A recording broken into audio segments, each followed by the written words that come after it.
Hi everyone, welcome to our YouTube channel Black Diamond. तो आज हम लोग फिर से एक एमसीक्यू टेस्ट सीरीज़ का वीडियो डिस्कस करने वाले हैं। तो आज जूलॉजी से रिलेटेड कुछ क्वेश्चन डिस्कस करेंगे। इससे पहले कि वीडियो को मैं आगे बढ़ाऊं, आपको मैं बताना चाहूँगा कि माइनिंग सरदार का टेस्ट सीरीज़ मैं लॉन्च कर चुका हूं और ऑलरेडी बहुत से लोगों ने ले चुका है वो टेस्ट सीरीज़। अगर आप भी वो टेस्ट सीरीज़ लेना चाहते हैं तो स्क्रीन में सारा चीज़ आ रहा होगा। तो आपको ये व्हाट्सअप नंबर पे सिर्फ मैसेज करना है, कॉल नहीं करना है। 299 रुपीज़ प्राइस रखा गया। इसमें आपका पूरा माइनिंग सरदार का टेक्निकल पोर्शन कवर कर दिया जाएगा। टेक्निकल पोर्शन पूरा होगा। लोग बहुत बार पूछते हैं कि सीएमआर का अलग से है कि नहीं है। नहीं, अलग से नहीं है, चैप्टर में ही इंक्लूडेड है। फॉर एग्जांपल, अगर आप सपोर्ट चैप्टर का टेस्ट देंगे तो उसी में सीएमआर से रिलेटेड जितने भी पॉइंट होते हैं और जितने इंपॉर्टेंट रेगुलेशन है वो सारे से क्वेश्चन बना के सपोर्ट में ही पूछ दिया गया है। ठीक है, ऐसा करके चैप्टर वाइज है। अगर आप लेना चाहते हैं तो व्हाट्सअप पे इस नंबर पे मैसेज कीजिएगा, मैं आपको डिटेल में बता दूंगा। तो चलिए वीडियो को आगे बढ़ाते हैं। तो आज एक जूलॉजी का टेस्ट का कुछ क्वेश्चन हम लोग डिस्कस करेंगे। इसमें हम लोग कोई भी नाम एंटर कर लेते हैं जो डाटाबेस में सेव हो। जैसे यहाँ पे मैं नाम एंटर कर लेता हूँ और इसको स्टार्ट करता हूँ टेस्ट को। तो स्टार्ट करते साथ ही ये टेस्ट खुल जाएगा। सबसे पहला क्वेश्चन है, एंथ्रासाइट कोयला में कार्बन कंटेंट कितना होता है?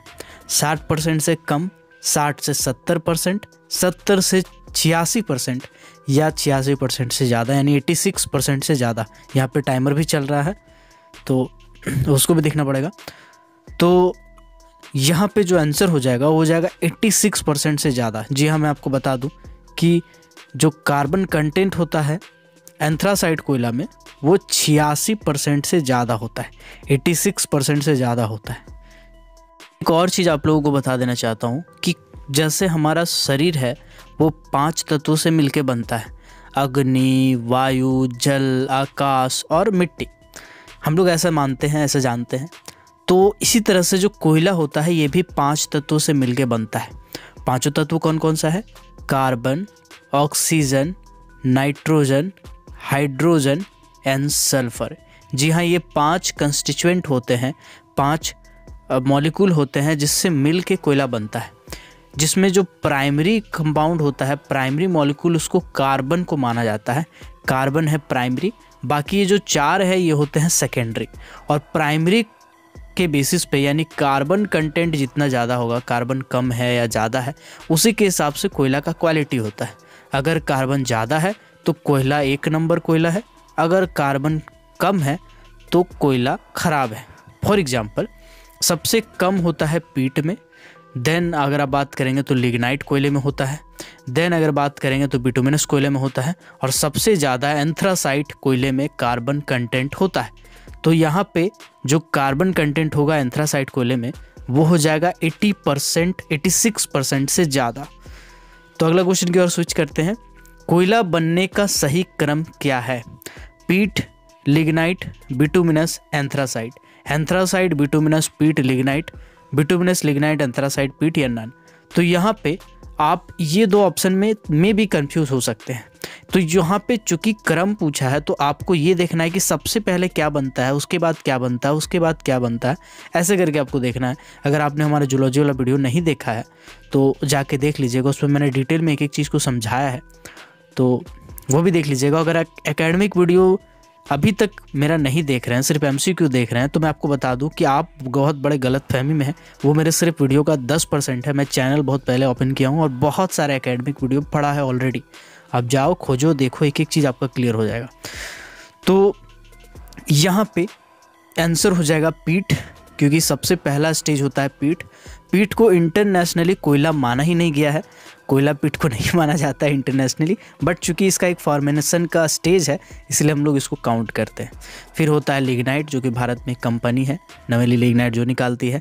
फिर होता है बिटुमिनस। बिटुमिनस ज़्यादातर कोल माइंस में, जैसे WCL की बात करें तो बिटुमिनस कोयला है, झारखंड की बात करें तो बिटुमिनस कोयला है, रानीगंज की बात करें तो बिटुमिनस कोयला। इस सभी के सभी जो पठारी एरिया है, मैदानी क्षेत्र है, उस जगह पर बिटुमिनस कोयला का उत्पादन होता है। इसके बाद एक होता है सबसे हाई क्वालिटी का कोयला, वो होता है एंथ्रासाइट। एंथ्रासाइट कोयला बेसिकली कश्मीर का रीजन में पाया जाता है। पहले तो वहाँ माइनिंग नहीं हो पा रहा था अच्छे से, बट अब हो जाना चाहिए था वहाँ पे माइनिंग। तो इसका जो स्टेज हो जाएगा सही वाला हो जाएगा पीट, लिग्नाइट, बिटुमिनस एंड एंथ्रासाइट। अगला क्वेश्चन है क्वार्टजाइट पत्थर कौन से चट्टान का रूपांतरित होने से बना है। यहाँ पे मैं एक चीज़ बता देता हूँ, रूपांतरित होने का मतलब होता है इंटरचेंज हो जाना। मतलब कोई एक पत्थर है क्वार्टजाइट पत्थर, उस पर जब लंबा टाइम तक टेम्परेचर और प्रेशर पड़ा, ठीक है, तो ये धीरे धीरे धीरे धीरे मेटामॉर्फिक रूप में चेंज हो गया। उसी मेटामॉर्फिक को हिंदी में बोलते हैं रूपांतरित चट्टान। तो आपको बताना है कि इनमें से कौन सा सेडिमेंट्री रॉक था जिसमें टेम्परेचर और प्रेशर पड़ने से, एक लंबा टाइम तक टेम्परेचर प्रेशर पड़ा तो वो क्वार्टजाइट पत्थर में बदल गया। तो आप अगर थोड़ा सा दिमाग लगाए होंगे तो ये लगाए होंगे कि अगर कोयला का हम लोग चैप्टर पढ़ रहे हैं तो कोयला के आसपास में पाया जाने वाला स्ट्राटा ही होगा।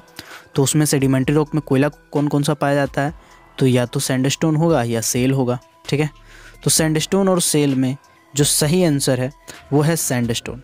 जी हाँ, सैंडस्टोन पत्थर में जब लंबा टाइम तक टेम्परेचर और प्रेशर पड़ता है तो वो क्वार्टजाइट पत्थर में बदल जाता है, रूपांतरित हो जाता है। अगला क्वेश्चन है इनमें से कौन सा जियोलॉजिकल डिस्टर्बेंस भूगर्भीय बाधा नहीं है। Fault, dike, metamorphism and wash out. तो इसके बारे में भी थोड़ा सा समझ लीजिए आप कि टाइमर भी चल रहा है तो मुझे जल्दी करना पड़ेगा। इनमें से कौन सा जियोलॉजिकल डिस्टर्बेंस यानी कि भूगर्भीय बाधा नहीं है, ठीक है। तो फॉल्ट तो ऑलरेडी आपको पता है जियोलॉजिकल डिस्टर्बेंस है, डाइक भी जियोलॉजिकल डिस्टर्बेंस है, वॉश आउट भी जियोलॉजिकल डिस्टर्बेंस है। लेकिन मेटामॉर्फिज्म एक प्रक्रिया है जिसमें पत्थर एक दूसरे भाग में रूपांतरित होता है, चेंज होता है। मेटामॉर्फिज्म मतलब होता है मेटामॉर्फिक रूप में बदल जाना, तो उसको हम लोग बोलते हैं मेटामॉर्फिज्म।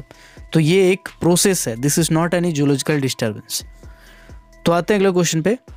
अगला क्वेश्चन है फॉल्ट मिलने पर हम किससे संबंधित सावधानियां लेंगे। सपोर्ट, गैस, वाटर इनंडेशन या फिर उपरोक्त सभी। तो यहाँ पे हम बता देना चाहते हैं कोई भी तरह का फॉल्ट हो, ठीक है, चाहे डाइक हो, है ना, सील को छोड़ के, SILL सील वाला को छोड़ के, बाकी कोई भी जियोलॉजिकल डिस्टर्बेंस हो, डाइक हो, फॉल्ट हो, वाश आउट हो, रोल हो, फोल्ड हो, पोर्ट होल हो, स्प्लिटिंग हो, कुछ भी हो, कुछ भी, कोई भी जियोलॉजिकल डिस्टर्बेंस हो, वहाँ पे 3 खतरा आपको होता है। कौन सा खतरा होता है? सपोर्ट का खतरा हो जाता है वहाँ, क्योंकि बुरबुरा निकलने लगता, पत्थर अचानक से स्टार्टा चेंज हो जाता है तो सपोर्ट आपको लगाना पड़ता है। इसके बाद उसके आसपास में अचानक से गैस निकलने लगता है, गर्म गैस का रिसाव होने लगता है, जो कभी गर्म गैस जिस जगह पे नहीं निकला उस जगह पे गर्म गैस निकलने लगता है। वाटर इनंडेशन यानी कि पानी का रिसाव का खतरा होता है। अचानक से अगर कमज़ोर स्टार्टा है और पानी का उधर प्रॉब्लम है, कहीं भरा हुआ है ओल्ड वर्किंग में, तो तोड़ ताड़ के पार्टीशन को घुस जाएगा फेस में, ठीक है, तो इसका खतरा होता है। तो यहाँ पे हो जाएगा उपरोक्त सभी। अगला क्वेश्चन है एंथ्रासाइट कोयला में सबसे ज़्यादा कौन सा तत्व पाया जाता है। सल्फर, ऑक्सीजन, नाइट्रोजन या कार्बन। तो देखिए इसका आंसर मैं नहीं दूंगा, इसका आंसर मुझे पता है, आप लोग देखे होंगे अगर इस वीडियो को तो आपको अच्छे से पता होगा कि एंथ्रासाइट कोयला में सबसे ज़्यादा क्या होता है। आप वीडियो को पॉज करके कमेंट सेक्शन में बताइएगा, मैं हर कमेंट को देखता हूँ और मुझे बहुत खुशी होती है कि आप लोग बहुत अच्छा आंसर करते हैं। तो आप आंसर बताइएगा, मैं हार्ट भेजूँगा आपको। अगला क्वेश्चन है ड्रिफ्ट थ्योरी का कोयला कैसे बना है। नदियों के बहाव से कार्बनिक पदार्थ जमा हुआ था तो ताप और दबाव के कारण कोयला बन गया। जिस जगह पेड़ पौधे बना वहीं पे दबा गड़ा सड़ा इसके कारण बना। तो बेसिकली देखो यार, कोयला बनने का 2 थ्योरी होता है, आपको पता होगा अगर आप पढ़े होंगे तो, ड्रिफ्ट थ्योरी और इंसिट्यू थ्योरी। डिप्लोमा वालों को तो बेहतर से पता होगा। तो देखो यार, ड्रिफ्ट थ्योरी का मतलब है कि पेड़ पौधा रहा करता था, उसको नदी का बहाव वहाँ से उखाड़ के पेड़ पौधा को ले गया और जहाँ पे उसका बहाव कम था, कमज़ोर था, उस जगह पे वो पेड़ पौधा जमा हो गया। इसी तरह से पेड़ पौधा जमा होते गया उसके ऊपर में लेयर बाय लेयर जमा होते गया तो टेम्परेचर और प्रेशर पड़ने लगा, T&P, टेम्परेचर एंड प्रेशर, जिसके कारण वो जो कार्बनिक पदार्थ था वो धीरे धीरे सड़ने गलने लगा, डिकम्पोजिशन होने लगा, बरियल होने लगा, डीप बरियल होने लगा और धीरे धीरे वो कोयला में चेंज हो गया। ये था ड्रिफ्ट थ्योरी। इंसिट्यू थ्योरी था कि पेड़ पौधा जहाँ पे खड़ा था वहीं पे गिरा, कोई बहा नहीं, कोई नदी इसको बहा के नहीं ले गया, कोई हवा इसको बहा के नहीं ले गया, वहीं पे ज़मीन में गड़ा गया, किसी कारण से मिट्टी जमते गया और धीरे धीरे वहीं कोयला बन गया। ये था आपका इंसिट्यू थ्योरी, है ना। इन सिटू थ्योरी को कहते हैं अंतः दहन थ्योरी। अंतः दहन मतलब जहाँ पे अंत हुआ वहीं पे दहन हो गया, खत्म हो गया, फिनिश। और ड्रिप थ्योरी को बोलते हैं परिवहन थ्योरी। ठीक है, तो देखो यार यहाँ पे ड्रिप थ्योरी का बात किया है तो नदियों के बहाव के कारण ये बना है ना। ठीक है, तो यहाँ पे एक चीज़ मैं कहना चाहूँगा, आप लोग भी थोड़ा नोट कीजिएगा यहाँ पे। देखो यार बहुत बार ये क्वेश्चन पूछा गया है कि भारत में जो कोयला बना है वो कौन से थ्योरी से बना है। तो सभी के सभी ड्रिप थ्योरी ही मारेंगे, मुझे पता है, बट इसका आंसर नहीं होगा ड्रिप थ्योरी। भारत में कोयला सिर्फ ड्रिप थ्योरी से नहीं बना है मेरे भाई, ड्रिप थ्योरी से ज़्यादातर कोयला बना है। लेकिन जो कश्मीर का कोयला है, जो पहाड़ी इलाका कोयला है, आसाम का कोयला है, ये सब ड्रिप थ्योरी से नहीं बना है, ये सब बना है इन सिटू थ्योरी से। हमको पता है आप HP सोनी साहब का किताब पढ़े हैं अच्छे से, I hope I know, but आपको DJ देशमुख भी पढ़ना चाहिए। ठीक है, यहाँ पे लोग मार खा जाते हैं, है ना, और आपको थोड़ा सा ध्यान देना चाहिए। DJ देशमुख को भी एक बार फॉलो कीजिएगा, और अगर गलत लगता हो आपको तो बस एक बार DJ देशमुख निकाल के उस लाइन को पूरा पढ़िएगा, इन सिटू वाला भी और ड्रिप वाला भी। इन सिटू थ्योरी के कारण कौन कौन सा स्टेट में बना है और ड्रिप थ्योरी के कारण कौन कौन सा स्टेट बना है आपको क्लियर हो जाएगा। हालांकि इसके रिलेटेड मैंने वीडियो बनाया होगा तो आप जाके देख सकते हैं। अगला क्वेश्चन है, 4 प्रकार का कोयला किस बेसिस पर बांटा जाता है? कार्बन कंटेंट के आधार पे, नाइट्रोजन के आधार पे, ऑक्सीजन के आधार पे, सल्फर के आधार पे। तो इसका आंसर भी आप बता दीजिए कमेंट सेक्शन में कि कौन से टाइप से कोयला को डिवाइड किया जाता है। इसको मैंने बता चुका है वीडियो के स्टार्टिंग में ही। ठीक है, अगला क्वेश्चन है, किसी कोल सिम में, किसी भी सिम में अगर एक सिम का टूटा हुआ भाग एक दूसरे के 10 मीटर ऊपर नीचे पाया जाता है तो मतलब 10 मीटर क्या है? समझिए एक तरह से कि ये था आपका कोयला का पूरा सिम। तो ये जो कोयला का सिम था, ये कोयला का सिम किसी कारण से बीच से डिवाइड हो गया, बीच से टूट गया, और टूटने के बाद जो कोयला आपको मिला वो कुछ इस प्रकार था। ये था कोयला, और उसी के बाद कुछ पोर्शन नीचे उसका जो दूसरा टूटा हुआ भाग था वो मिला। ठीक है, बीच में एक प्लेन बन गया। तो आप बताइएगा कि ये दोनों कोयला अगर 10 मीटर दूरी पे है, दोनों जो कोयला का सिम है वो 10 मीटर दूर फेंका गया है, तो इसको क्या कहेंगे? तो इसको कहते हैं फॉल्ट का थ्रो, यानी फॉल्ट फेंका जाना। ठीक है, तो यहाँ पे हम लोग इसको बोलेंगे फॉल्ट का थ्रो। तो आंसर हो जाएगा फॉल्ट का थ्रो। अगला क्वेश्चन है, भारत का ज़्यादातर कोयला अबाउट 97% कौन से सिद्धांत से बना है? तो देखो यार, भारत का ज़्यादातर कोयला आपका ड्रिप थ्योरी से बना है, ये बात सही है, लेकिन बाकी का 3% कोयला इन सिटू थ्योरी से बना है। ये भी आपको ध्यान रखना पड़ेगा, ये भी आपको याद रखना पड़ेगा। तो एक बार DJ देशमुख पढ़िएगा, आपका डाउट क्लियर हो जाएगा। आप कमेंट सेक्शन में ये नहीं बोलिएगा गलत बताते हो, आप एक बार देख तो लो, उसके बाद बात करो। आगे बढ़ते हैं। अगला क्वेश्चन है, इनमें से कौन सा चट्टान रॉक दाना विहीन होता है, यानी स्मूथ होता है, पूरा प्लेन होता है उसका टेक्सचर? इग्नियस रॉक का, सेडिमेंट्री रॉक का, मेटामॉर्फिक रॉक का, या फिर ऑल ऑफ दीज? तो देखो यार, इग्नियस रॉक का तो हमको पता ही है, आप नदी के किनारे देखे होंगे जो पत्थर ऐसे ऐसे रहता है उबड़ खाबड़ टाइप का, या इंट्रूसिव वाला जो पत्थर देखे होंगे, intrusive igneous rock, extrusive igneous rock, है ना। ये सभी के सभी जो आप पत्थर देखे होंगे ये बड़ा ही खतरनाक टाइप का रहता है। ग्रेनाइट पत्थर का बात करें, डोलेराइट का बात करें, ये सब मिलता है बेसिकली। तो डाइकोरसिल के कारण ये वाला भी मिलता है ना, और डोलेराइट और माइका पेरिडोलाइट।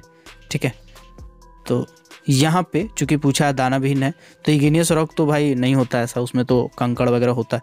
सेडिमेंट्री तो आपको पता ही है, बालू से बनता है यार। पत्थर में जब वेदरिंग इरोजन होता है, ट्रांसपोर्टेशन एंड डिपोजन, तब जाके सेडिमेंट्री रॉक यानी परतदार चट्टान बनता है। मेटामॉर्फिक रॉक हो जाएगा इसका।